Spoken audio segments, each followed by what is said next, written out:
want to know what you're fighting for. Podcast by George. Podcast by George. Podcast by George. Podcast by George. Podcast by George. Oh, yeah. Well, hello, hi, how are you? Welcome on in. TGIF, folks. Fridays are good. They're always good. But you look around, if you read the news, it ain't good. It ain't good for a lot of people. I thought about it last night. I can't tell you that I'm an overly devout person that says prayers every single night or anything like that, but I'm getting ready to go to bed and tuck myself into my comfort here and get my 7 or 8 hours of sleep. And then I thought about the people in Gaza. My God, 30,000 civilians, innocents dead, 10,000 plus children. I mean, crawling out of the rubble, sleeping outdoors. Horrible circumstances as they've been made into refugees or maimed or killed. My God, in Gaza, then in Ukraine. And then we've got an anniversary coming up. We've got a red letter day. The reason the letters are red, folks, is because they are written in blood. I hope that you saw the promotion for today. This is our good buddy, our good pal coming back on the show. It is Bill Astore of Bracing Views, and we're going to be talking about Ukraine. We're going to be talking about Gaza. This is the second anniversary of the Ukraine war, and you just got to look into this a little bit. Just scratch the surface and look at the casualty count. I've talked about it a lot on my show. You don't hear much about it on your mainstream media channels, MSNBC, CNN, Fox, places like that. 500,000 casualties. And we're talking about troops and civilians combined. But my God, those troops are human beings, folks. They're people. A lot of them don't want to be there. Think about our own experience with the military and the wars. They're dead. They're wounded. That's the 500,000 count. And 10,000 civilians are dead in Ukraine. 10,000 war pigs. Stack them up. My God, the humanity. To quote that famous little piece from, the Hindenburg. So let's take that off the screen here and click a couple of buttons and bring our buddy in here. I know that he understands this better than most. You got to read Bracing Views. It's really great stuff. Okay, here we go. Let me click that button and say good morning to Bill Astore. Hi, Bill. Let's see here. Can you hear me? What happened with our feed? There you go. There we go. Yeah. All right. Good. It froze there a moment. Yeah, you were frozen there for a second. I've had some computer difficulties this morning. They're jamming us, George. They're jamming us. Yeah, they could be. I was just telling people about Bracing Views. Go on to Substack and get that. You can get the base level of that for free and follow along with these articles that we're going to be talking about. And Bill has a huge, great background. I didn't read his bio off the top like I normally do. He's really got the bona fides, particularly when it comes to military experience, and 20 years of background there, Lieutenant LTC in the Air Force. And you've got to be looking around at these rivers of blood around the world, Bill, and things they're not getting better. It's getting worse. And as always, it has the potential to get a hell of a lot worse right now. Yeah.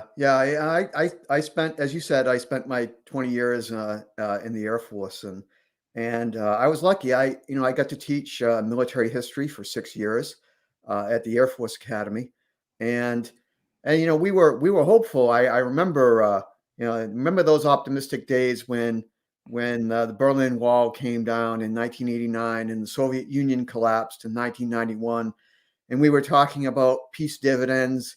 Yeah. We were even talking about the end of history and how democracy had triumphed. And now we're looking around the world at various hotspots, an ongoing genocide in Gaza.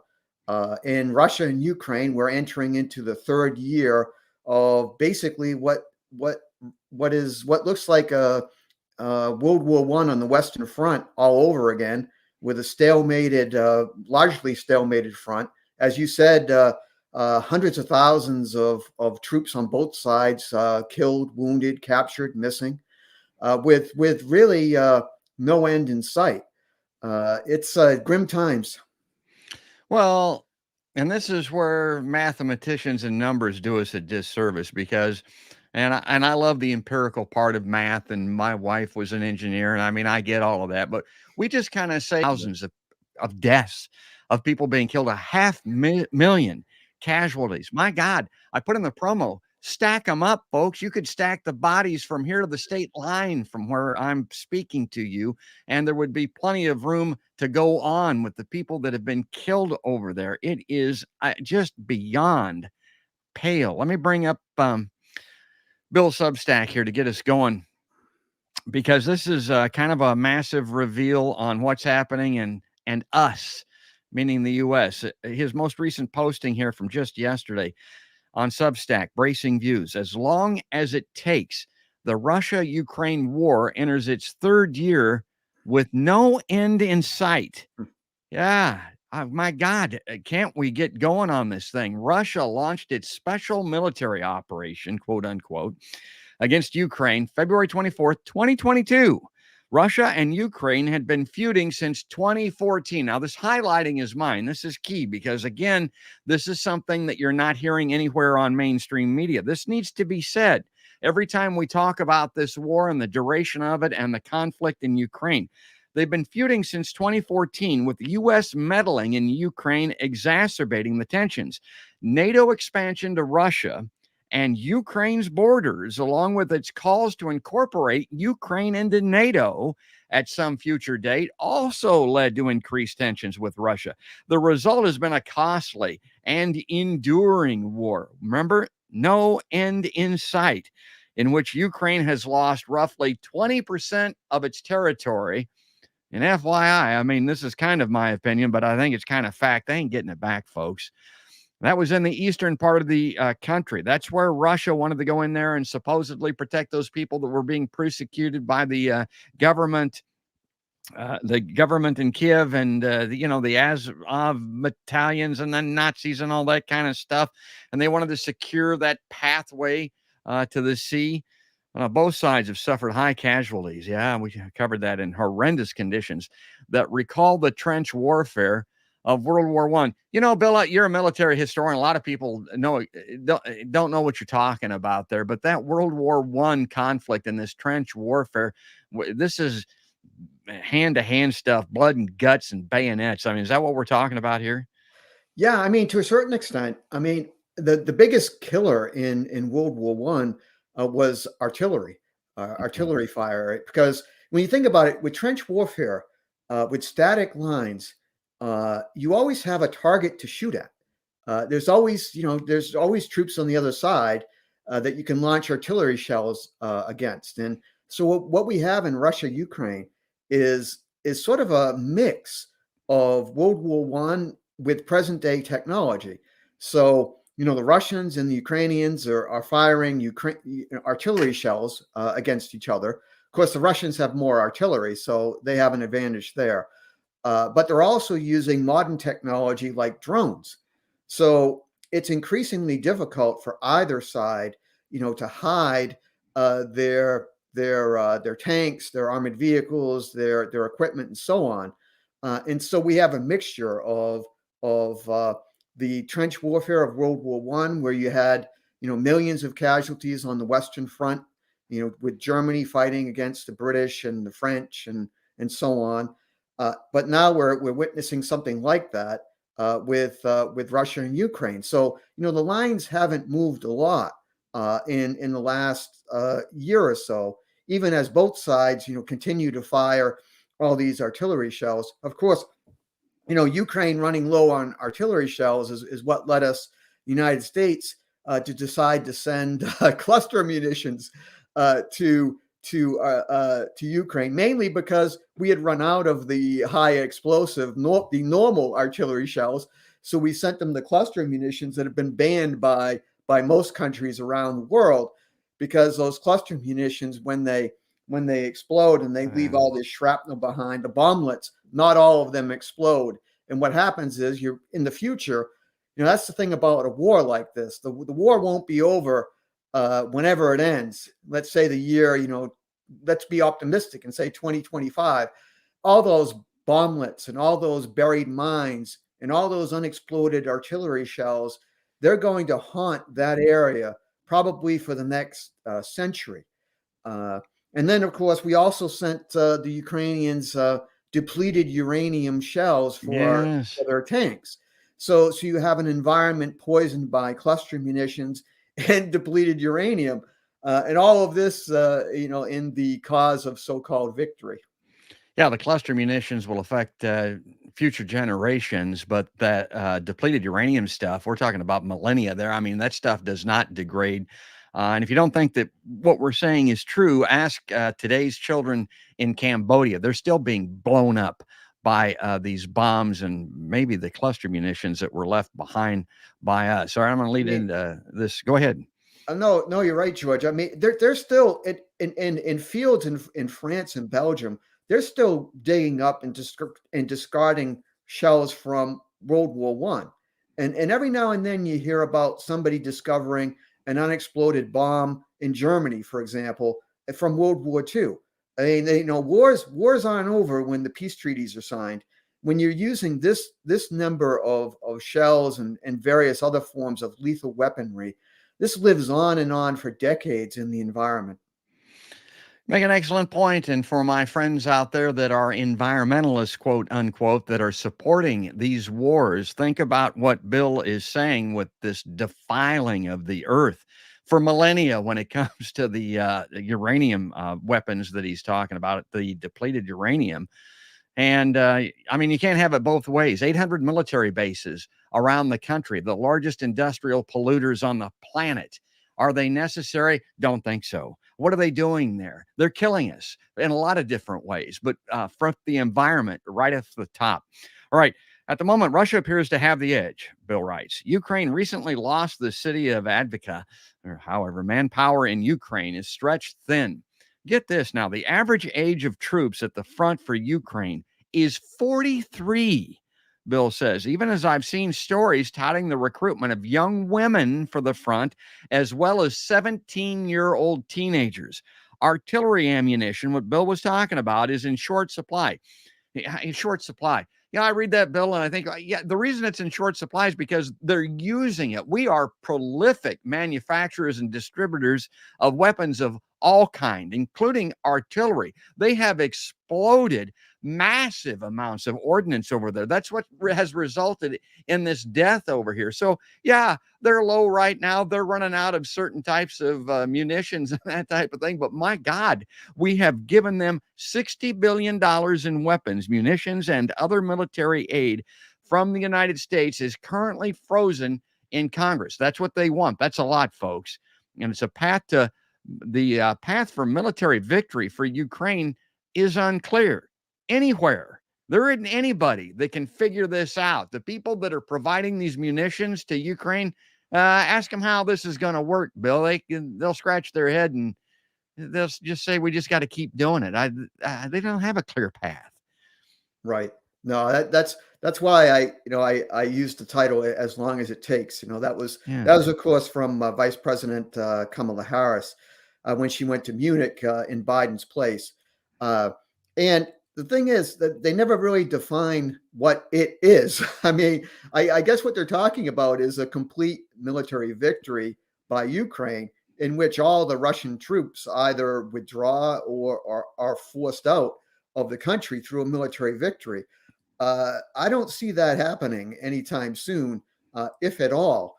And so what the United States is signing up for is basically somewhere in the neighborhood of 60 to 80 billion dollars a year as far as aid for Ukraine, and it could be conceivably for the next 5 or 10 years. But yet the American people aren't told this. They're not told, as you know, what that money really represents.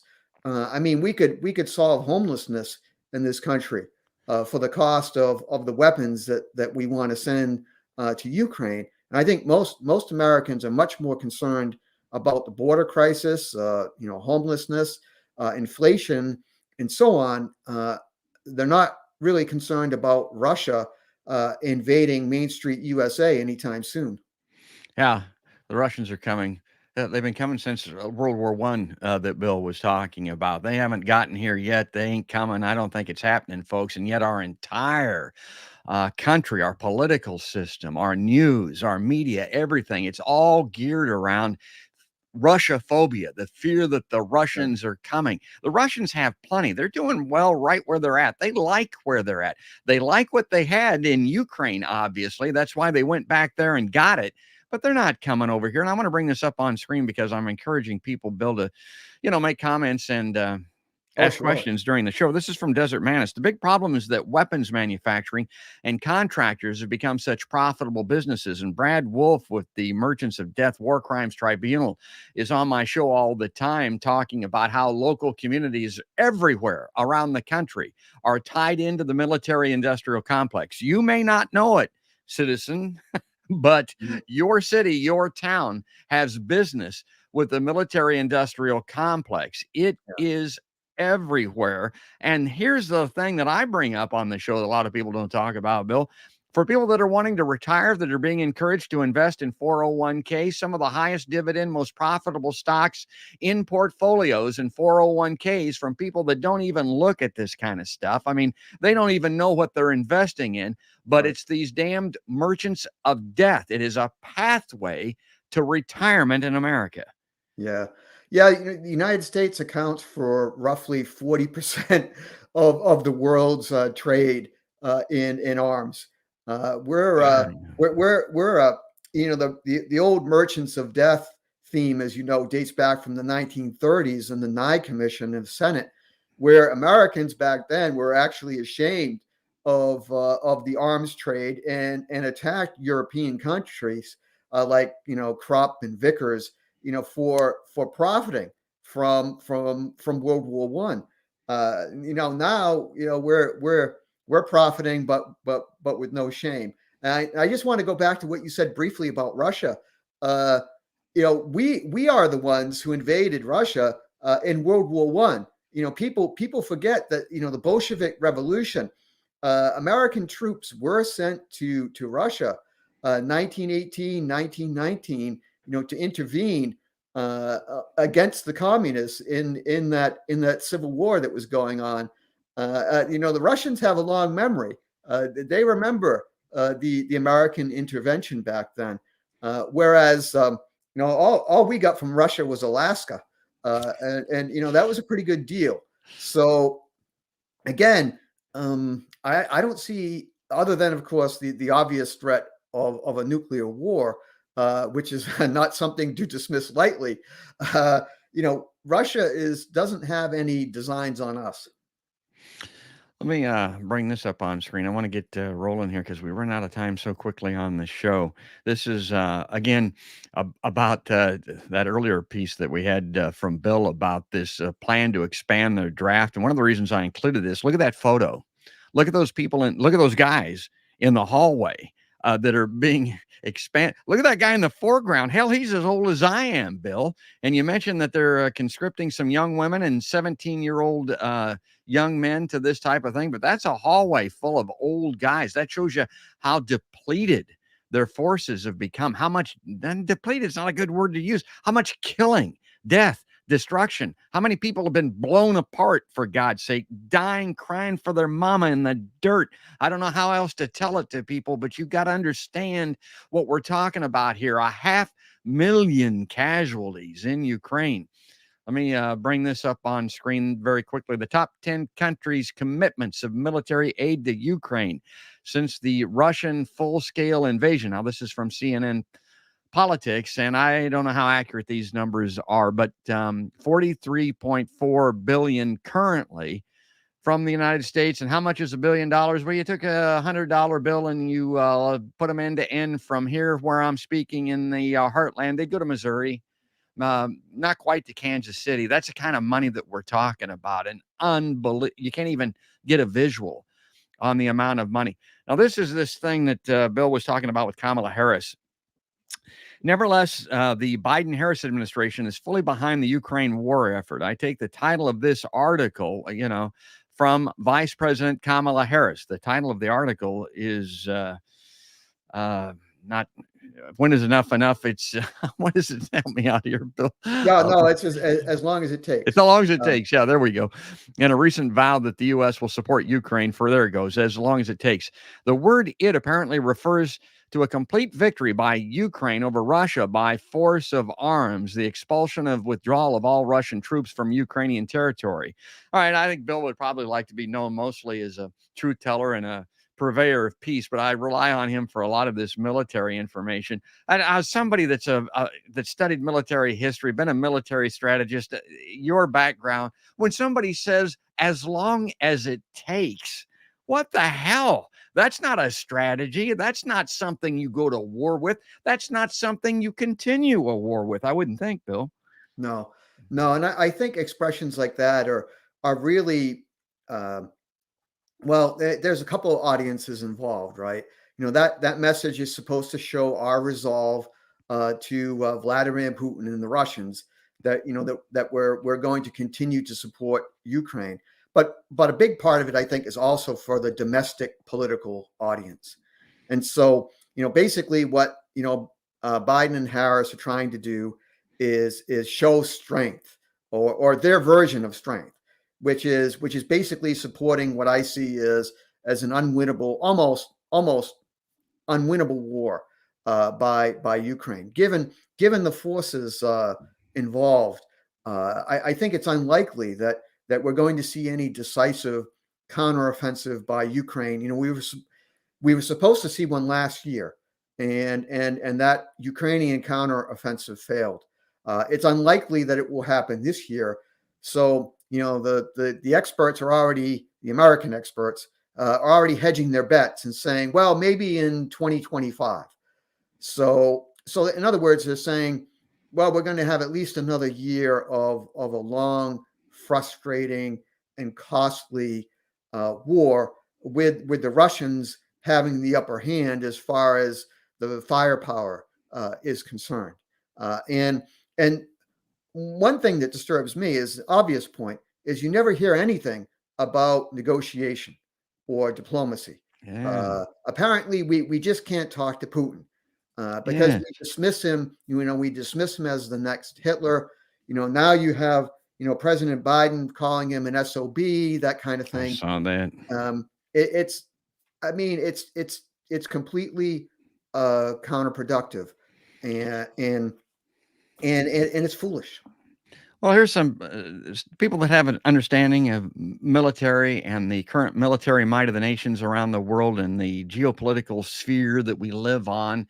Before the Ukraine war began, even, I'm thinking about guys like Mearsheimer and people like this. They were predicting that this type of thing would happen. And they also predicted the fact that Ukraine can't win. What Bill is talking about, they still can't win. The only way that you could envision Ukraine winning this, Bill, is something you don't want to envision, which is us coming in full force and nuclear weapons. And there's no path to victory here for Ukraine. It looks like they're going to become a rump state, to use the term of Russia, that you're going to have a standoff, perhaps with a divided Ukraine, similar to North and South to Korea.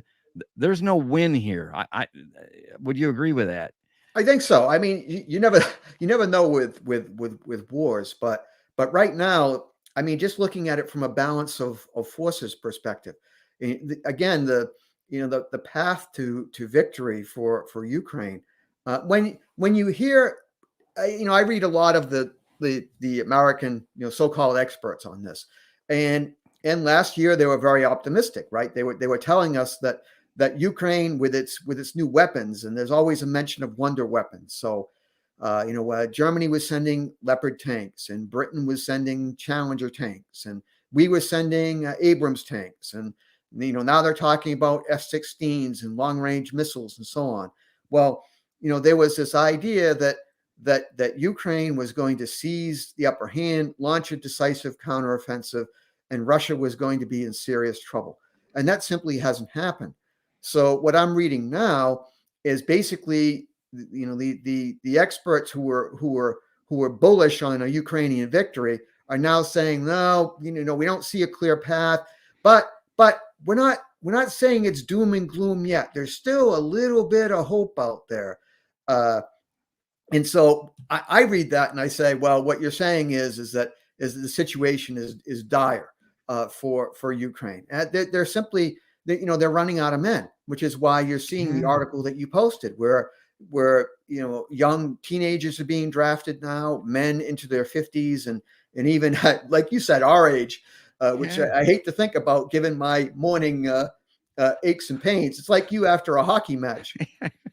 Jeez. And we didn't reach that point even in World War II. When we were going that deep into the population pool. We weren't drafting 50-year-olds, were we? I mean, no, I mean not the United States. What it reminds me of is the desperation that Nazi Germany had toward the end of the war when they raised the so-called Volkssturm, which is when they were recruiting young boys, 14, 15, and also old men. This is what a country does when it's desperate. Desperation. Now, here's a comment from the great Victor Tiffany. He hosts his own show, Pod Damn, and he's a great observer. This one's an easy one for you, Bill. He says, the corporate media continues claiming that the Russian invasion of Ukraine was, quote, unprovoked. And I looked at that and think, are they really? Yeah, they are still using that term, unprovoked. Right. Explain how that's a lie, Bill. Yeah, well, I guess Putin just woke up one morning and decided that he wanted to invade Ukraine, right? Just for the fun of it. Yeah. No, it was I was in the military when we had we had a whole bunch of actually 4 of them officers came to the Air Force Academy. This was 1998.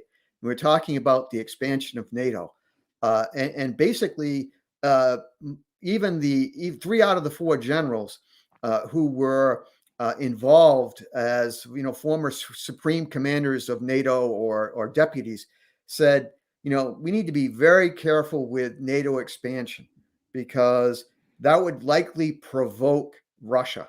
That it was unnecessary to continue to expand NATO all the way to Russia's borders. Because after all, NATO was formed as a defensive alliance, allegedly, and it was formed against the Soviet Union.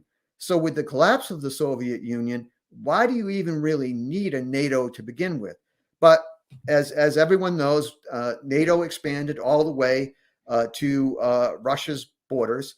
And basically, the Russians and Putin said, look, any kind of expansion, any kind of U.S. involvement or promise that Ukraine is going to join NATO is a red line. And we ignored that. The United States said, well, no, we don't care about that. We started meddling directly in Ukrainian politics. In 2014, the Victoria Nuland and the Obama government decided that they wanted to support a coup that would change the government so it was friendlier to the West rather than friendly to Russia. This is the infamous phone call that was intercepted, where Nuland says, well, the EU is against this. And she said, well, F the EU, we're going to do it anyway. So the United States very much provoked this invasion by Putin. I think that our government calculated perhaps that Putin was not going to do it. In fact, one of the senior ranking officers I remember at this conference, 25 years ago said, well, Russia is now a toothless tiger instead of calling it a bear, but just said Russia won't do anything. And that was a serious miscalculation. And look at the loss of life. My God, the rivers of blood are flowing around the world. I want to bring this up on screen here so that we can get this for Bill to take a look at. This is from the great Medea Benjamin and Nicholas J.S. Davies. And you can see their book just off my right shoulder when I go full screen here. Really good book on Ukraine. After 2 years of war in Ukraine, it's time for peace. Why is it the Ukrainians and Russians fighting and dying in this war of attrition with over 500,000 casualties?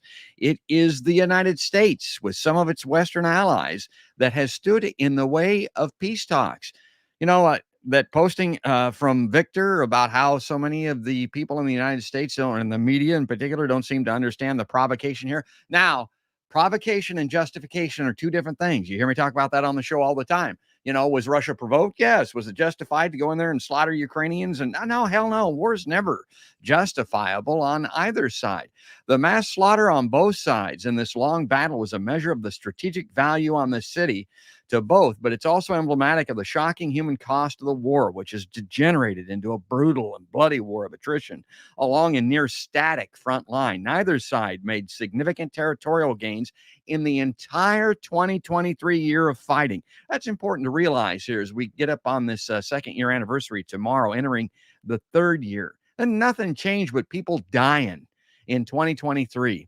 A net gain to Russia of a mere 188 square miles, or 0.1% of Ukraine. Medea writes, and while it is the Ukrainians and Russians fighting and dying in the war of attrition with over 500,000 casualties, it is the United States with some of its Western allies that stood in the way of peace talks. Now, again, we're getting to the area that a lot of people either forget accidentally or on purpose, or they never knew. March 2022, 1 month after the Russian invasion, they had peace talks that they wanted to get underway that were scuttled by the U.S. and U.K. And it is true of talks that Russia tried to initiate with the United States as recently as January 2024. Talk about that, Bill, because I got to admit, I looked at that and I thought, I heard something about peace talks that didn't happen, but there was something going on in, what, a month ago? Well, I could. Well, going back to the beginning, I remember I think it was Boris Johnson, who was Yes. the prime minister at the time of England, who was basically sent to tell Zelensky that the idea of negotiating a truce from the United States perspective was a non-starter, right? I don't like to make this argument, but I think you could make a Machiavellian argument that apparently from the perspective of the United States government, that this war has so far been a win for the United States. And what I mean by that is, and again, I don't necessarily support this argument, but I mean, Russia has obviously lost a lot of men and equipment in this war. The war also provided a pretext for the United States to destroy the Nord Stream pipelines so that Germany wouldn't get all that cheap gas and become dependent on Russia. And so NATO has also expanded as a result of the Russian attack, with new countries joining NATO. So, of course, Machiavelli, he's known for the kind of politics that is a cruel kind of a politics, very much playing hardball. And so we often hear this argument from people like, I think it's now I'm forgetting his name, but Lindsey Graham. The great Senator Lindsey Graham, who keeps saying things like, give Ukraine all the weapons it wants and they will fight to the last man, right? Well, think about that for a second, that what we're doing is giving, more guns, more ammunition and so on to Ukraine so that they can lose more men for the Machiavellian purposes of the United States empire. That is cold politics. That's the kind of politics that we associate with Henry Kissinger. Kissinger might be proud. Yeah, and they're both panty waist, candy ass, couldn't win a thumb wrestling match. SOBs, Henry Kissinger and Lindsey Graham. I mean, calling for blood, boys. I mean, if that isn't disgusting, you get in there and fight them, Lindsey. All right, I want to do. Okay, this is this article by Medea still, but I wanted to bring up this one part of your article here. Let me see if I can get this to come up here where I can read it here. And it's just highlighting at the end. Again, this is mine. Why can't Biden talk to Putin. Why can't we have a peace talk, a negotiation? And the implication is, well, they don't, they're not going to give everything to, well, that's not how you start this process. You sit down just like a business negotiator or everything, and we want everything. You get nothing. Okay, let's start there. But we got to start someplace, and they're not even willing to start one. Bill, what's your suspicion here? Yeah, well, I remember when Kennedy talked to Khrushchev, and Nixon went to he didn't just go to China, he also talked to Brezhnev, and Reagan famously, the Cold War warrior Reagan talked to Gorbachev. What I fear is I would love to see a summit between the United States and Russia, where subjects like this would be back on the table. But what I fear is that President Joe Biden wouldn't be up for it, physically and mentally, with his age-related decline. I think his administration would actually would fear that kind of a summit, which makes me, it gives me it makes me profoundly uneasy as an American. We used to have confidence that Kennedy could take on Khrushchev, and Nixon could take on Brezhnev, and Reagan could take on Gorbachev. I think if you ask a lot of Americans, do you think our president could take on Vladimir Putin on equal terms and negotiate and win that? I think a lot of Americans would say, no way. Yeah, and I said this on a show just in the past week or so. It's so dispiriting, and Desert Manis had a posting like that earlier about how mind-breaking this is, that people can't seem to realize this. It's really a reveal for me. Gaza was a reveal. My God, really? And of course, Ukraine is as well. And I was telling some folks that I grew up in the era of Star Trek, and I used to think that we were this, altruistic, most intelligent, true-hearted society that could help out these alien races and that corny television show. And well, that's who we are. That's how we're going to go around the world. Well, that's not who we are, folks. This is who we are. Let me bring this up on stage. This is somebody that Bill mentioned earlier. This is Victoria Nuland. I refer to her as a Klingon, because anybody that's familiar with the television show know that the Klingons are the warmongers on that show. They want to resolve everything by exterminating basically the Federation, the good guys. That's their answer to the question, no matter what it is. And this, I think George, that people would, Star Trek fans like myself would say that's an insult to Klingons, because the Klingons get their hands bloody. They're real warriors. They're not going to stay on the sidelines and send other people into battle. They love battle. So if Victoria Nuland is willing to gear up and go to the front lines and fight for Ukraine, then maybe she could be a Klingon.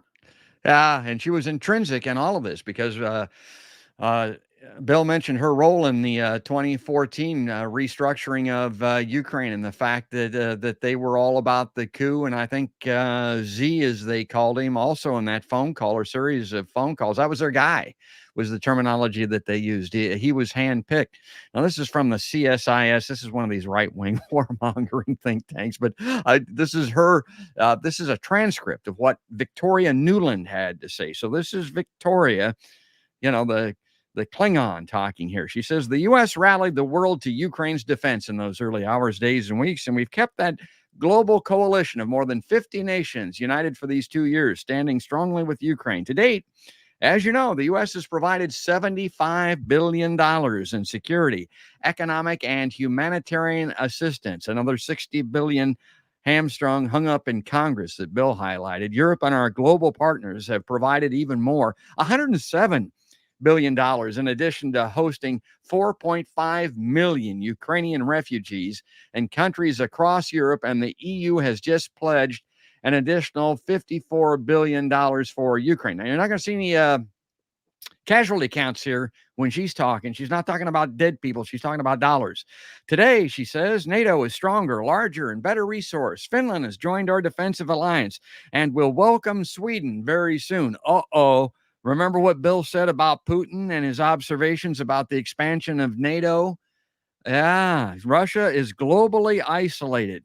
Over 140 nations, says Newland, voted 4 times in the UN General Assembly to condemn Putin's brutal invasion. And now Putin is reliant on countries like Iran and North Korea for weapons, while he drives his country deeper and deeper into the economic and security arms of China. Now, that highlighting is mine, and it's significant, Bill, because I mentioned Mearsheimer and all these other scholars, thinkers like yourself. This was predicted. This was projected that this would happen if we allowed the Russian-Ukraine crisis to exacerbate and become a full-blown war, that this splitting of the world, this alliance between Russia and China was going to be the result of it. And this is bad for everyone, Bill. Right. Yeah, no, historically, Russia and China, although, back in the Cold War days, we tended to look at them as sort of a communist bloc, but they've always had disagreements and tensions between them. But yeah, exactly. A lot of the sanctions that the United States has imposed on Russia have actually failed, and Russia has found ways around them. And so what you're seeing is the beginnings of a new power structure and rivalry to the United States. The picture that Newland paints is of course a self-congratulatory one. She's patting herself on the back, yes, basically saying, "Look at how wonderful the Russia-Ukraine war has been. Look, NATO is stronger and Russia is weaker, and so on and so forth." It's funny how she never mentioned all of the Ukrainians who have been dying at the front, so that NATO can add a couple new members. And the United States can sell more weapons around the world. Yeah, to go back to what I said earlier, dying will ruin your day. It'll ruin your weekend. I'm looking forward to having a weekend, folks. You don't have one if you're dead. And if you're one of the 500,000 casualties as a result of this, if you're stumping around on one leg because of this war, you're forever, what's left is ruined. Let me bring this up on stage. This is a question from a friend of Podcast by George for Bill. If Ukraine won tomorrow, and we're talking about how difficult that is to even foresee, how would they repair their country and who would pay for it? Well, Russia ain't going to pay for it. We're not going to see any Marshall Plan coming out of Russia, I don't think, Bill. Yeah. Where's those reparations going to come from? Yeah, that's an interesting question, because I'm not an economic expert, but from what I've heard, what's happened is that Ukraine has already made various deals with large private corporations based here in the United States. And I think BlackRock comes to mind as one of them. So already there are, assuming somehow that Ukraine could win tomorrow, Zelensky has already made deals with various corporations for Ukraine to be rebuilt. So that, of course, is very profitable for the United States. And so who would pay for it? That's an interesting question. Let's assume that as you said, George, that Putin's not going to pay for it. So in that case, I think, unfortunately, it's going to be the American taxpayer, at least to a certain extent, who would pay the bill. And what we see there typically is, instead of actually raising taxes and telling the American people, look, your taxes are going up, and that's because we need to fund the Ukraine war, or we need to fund Ukraine to be rebuilt, all that's done is it's added to our national deficit. So I think our current deficit is somewhere in the neighborhood of $34 trillion, which is just an inconceivable sum. So that would be my guess. Some of it would be paid for by more deficit spending here in the United States. and some of it might be paid for aid by various European countries. And the profiteers would be these various private corporations that have already struck deals with Zelensky for the rebuild.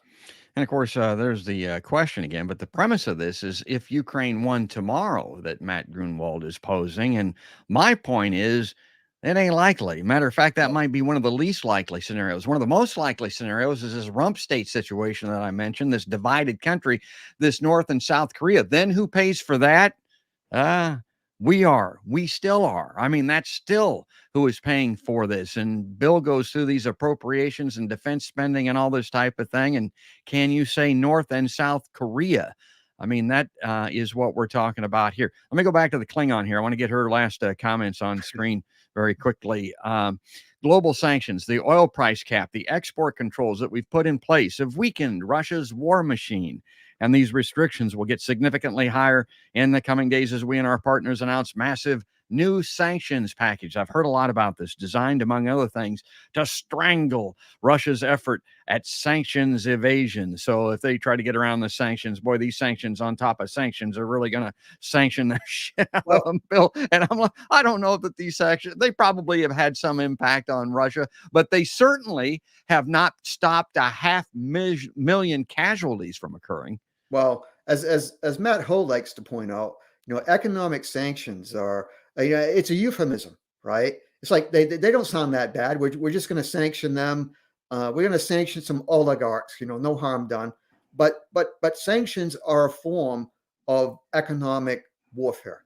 And so, if there was another country sanctioning the United States and hurting our various corporate oligarchs, we would most definitely see that as an act of war.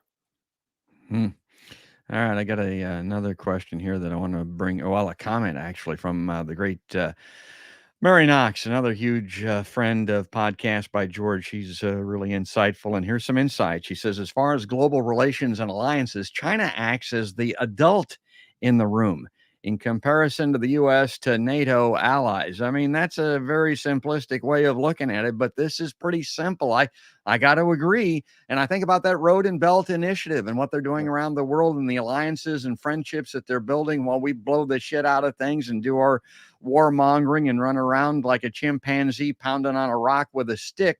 China does very much at times look like an adult to the rest of the world, I think, Bill. Yeah, well, China is the Middle Kingdom. I used to teach world history, and China's history goes back a lot further.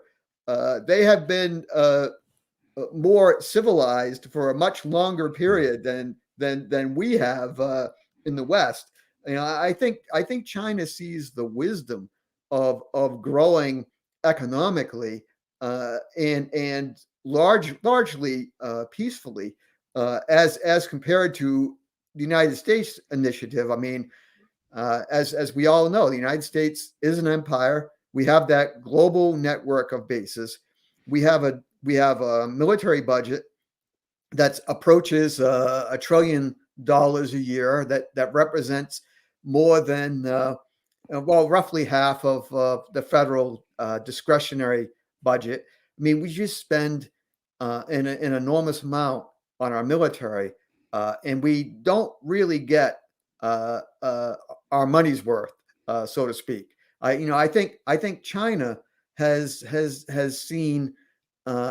chosen a wiser path, and I think in this case, I wouldn't be opposed to China actually serving as some kind of a broker for a peace deal.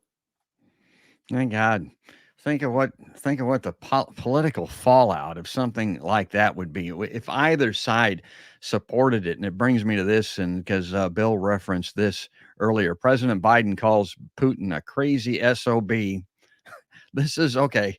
We need peace talks. We need a ceasefire. He's a crazy SOB and mocks Trump for comparing himself to Navalny. My God, this is the American political scene. This is where this is the starting point in this country. To go to Mary Knox's comment, who's the adult in the room? Well, this clearly shows that we're not, Bill. What a disgrace.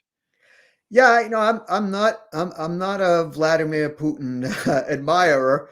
I am as you said, in trying to explain the situation in Ukraine. By no means, neither one of us is trying to say that Russia's invasion was just. It was brutal. It was wrong, and yet Russia was provoked. And I think when we listen to Putin, I mean, he's not crazy. There's nothing crazy about Putin. He is smart. He is cold. He is calculating. He is admired by most Russians, if you can believe the polls. And so to call him is crazy SOB is just, it's juvenile, and it's counterproductive. I was asked by somebody if I watched his Tucker Carlson interview. I said, I didn't watch that. I mean, you're getting a guy that, and I don't have much respect for Tucker Carlson as a journalist, that's interviewing a KGB agent, not just a KGB agent. He was the head of the KGB. To Bill's point, this man's not crazy. He's very devious, very deceptive, very smart. He was the head of the KGB, and you think, yeah, that damn Putin. Well, okay, look at our country and the CIA influence in our political system and in our media. I bitch about Anderson Cooper all the time, interning with the CIA.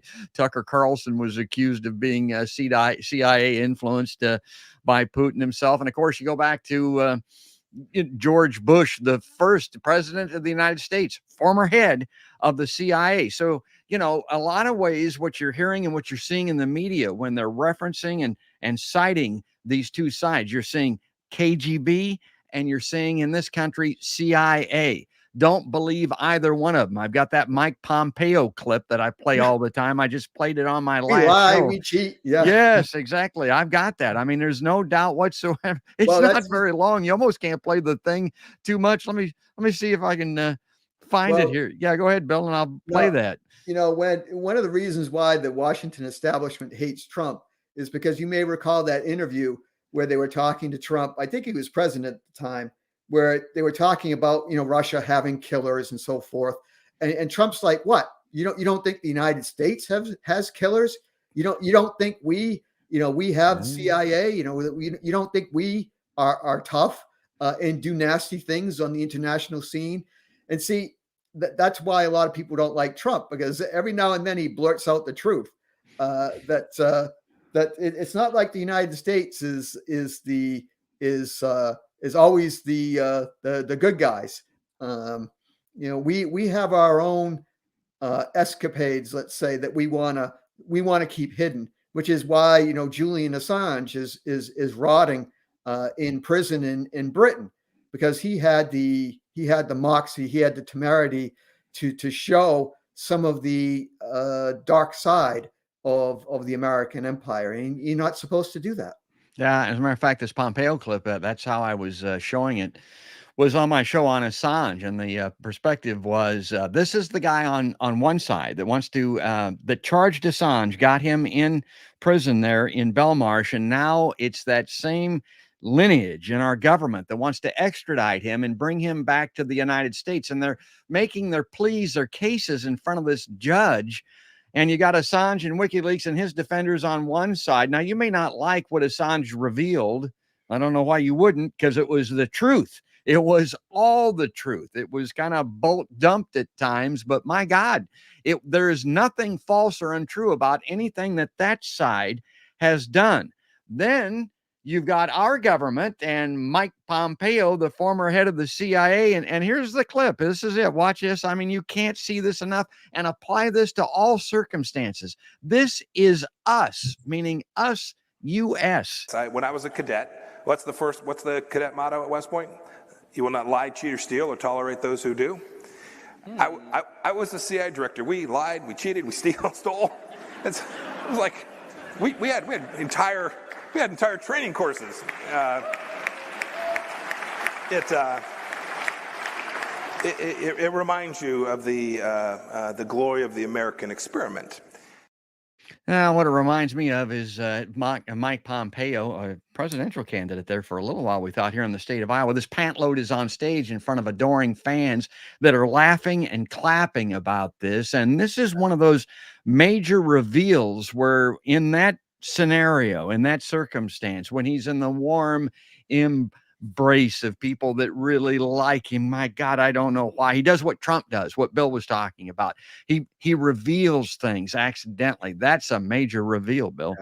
Yeah. Well, if as you were playing that, I had a thought, and it's a disturbing thought to me, because as a military officer, I thought in 1991 that the United States, had won the Cold War, and I actually got a certificate signed by, of course, it was auto pen, signed by George H.W. Bush, telling me that I won the Cold War along with the rest of everyone in uniform. But I think we lost the Cold War. And what I mean by that is that we've become an American version of the Soviet Union. I mean, we're a militaristic country, and our government is shrouded in secrecy. I mean, that's what I get. I've handled classified information, and most military secrets now are, the secrecy is not vis-a-vis China or Russia. They're keeping secrets from us. They're keeping secrets from the American people about what our government is up to. And that is not supposed to be how a democracy functions, or even a republic. The government is supposed to be transparent to us. Public servants or politicians are supposed to serve us. And yet what we have now is a government in a gerontocracy that resembles the old Soviet Union. And when someone like Julian Assange comes along, or Daniel Hale, or Kiriakou, Chelsea Manning, so on, and they reveal secrets, the government responds by persecuting and prosecuting these people to the limit of the law and beyond. And we certainly see that in the Julian Assange case. Assange is being prosecuted and even tortured beyond the limits of the law. And his crime was pulling the curtain back just a little bit on some of the worst excesses and abuses of the American empire. Yeah, and it reminds me of an article of yours that we didn't get to, and we're out of time here. I'm going to give you an opportunity to wrap up here very shortly. But lion eyes, you're going to believe me or your lion eyes? They pull that curtain back a little bit, like Bill's talking about. There it is, folks. I mean, it's right there, so much in full frontal view. The situation in Gaza, the situation in Ukraine. I like to believe that there's two ways to look at some things. There ain't two ways to look at this stuff. I mean, it's right there. Believe your lion eyes. Again, that's on Bill Substack. I had it on my show recently when it came to East Palestine, Ohio, believe it or not. We cited that article as well. That's another thing you can get on Bill Astore's Substack. And have you give a close here, and I'll put some web addresses up on the screen, Bill. Oh, yeah. Thanks, George. Well, I always come back to what 5-star general and American President Dwight D. Eisenhower said in 1953 and in 1961. In 1953, Eisenhower gave a famous speech where he said that if countries that spend their money producing more and more weapons is a vision of humanity hanging from a cross of iron. That this is no way of life at all. It is a theft from everyone around the globe who is hungry, who is thirsty, who needs help. And then in 1961, of course, Eisenhower made his military industrial complex speech, in which he warned us of the perils of that complex, that it was a direct threat to our rights, our freedom, our liberty. And he said that only an alert and knowledgeable citizenry here in the United States, can serve as a check on the dangers, the perils of this complex. Again, this was more than 60 years ago that Eisenhower made this warning. And yet we see that the complex is stronger than ever. So we, as citizens, we need to fight back against this. And that's why your show, George, is so important, because every little thing we can do to inform people and to mobilize people is a step in the right direction. Yeah, and the depressing part of it for me is they're still using the same dumbass arguments and stuff that has been disproven and debunked for many decades. This Russian phobia that I talked about, that's been around since World War I. And Eisenhower said in that speech something to the effect, or one of those speeches, like every bomb that's built's another school that isn't getting made, Yeah. and another hospital that isn't being built, that type of thing. And then look at our country and look where we're at and all the things that we need done here at home to help us, and we're still out blowing up the world because of the Russians are coming. Honest to God. Yeah. Anyway. I mean, you mentioned East Palestine, and I mean, just think of the cleanup. The water cleanup, our environment, our infrastructure.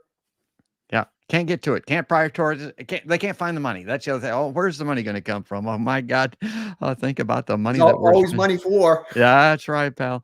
Bill, as always, man, we'll circle back, and I'll keep following your Substack. I hope our readers will as well, because I just love it, and it makes for excellent continuity on my show is concerned. Just go through those articles, article by article. Bill Astore, and then also I mentioned the fact that he's with the Eisenhower Media Network. You can check those folks out there as well. Bill, we'll talk again soon. Okay. Thanks for having me again, George. Yeah, this is great stuff, folks. And if you like seeing Bill Astore, if you like Podcast by George, the video live streams, if you're watching right now on YouTube or on Facebook, like us, give us a thumbs up, subscribe on YouTube, ring that notification bell so that you're alerted to future shows in video. And then if you like, if you like to listen to audio, especially because this is a long one, this took an hour. If you'd like to just listen to the audio rebroadcast, repurposing of Podcast by George, you can get those on Apple Podcasts and on Spotify and all the places where audio podcasts are heard. You can sign up for those on podcastbygeorge.com. You can also find Facebook and YouTube there, but all of the platforms are on podcastbygeorge.com. But folks, that's going to do it.